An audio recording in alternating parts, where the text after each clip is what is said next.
Kewentenan teror ring pungkuran puniki ngawinang kerama kaptiang mangdes tata waspada.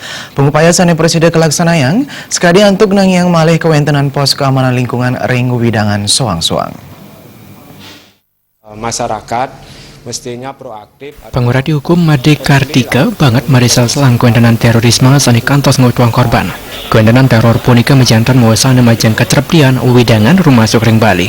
Padinikan punika talar mawasana majang Bali sani pindah ke widangan pariwisata.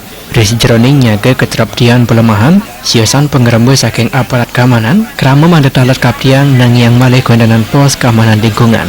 Pos kamling ketureksain daat becik keanggen sejeroning nureksain keteraptian pelemahan soang-soang. Nabi malih jaki nyarengang angge desada, pecalang, kesarengin antuk babinsa, wiadin babin kamtibnas. Kita tidak bisa bergantung terus terhadap kinerja dari kepolisian maupun TNI karena mereka sudah maksimal namun punya keterbatasan tertentu.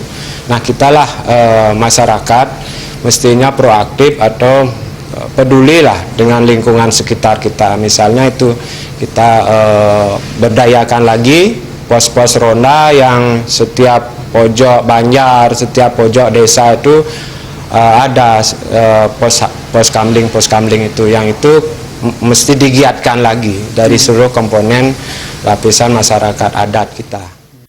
Nambakin kuentenan keramu tamiu sanenenten tinas tatujon ipun wenten reng Bali, Made Kartika ngaptiang reng angge keamanan saking undagan bini alit dekadi perangkat desa utawi kelurahan mandut turek sepisan nerima kuentenan keramu tamiu. Yeneng wenten sana ketarke presiden melaksana kaon, mana digelis kuningayang reng angge keamanan. Parinikan punika dapat membuat nambakin parinikan sanenenten kaptian. Suparian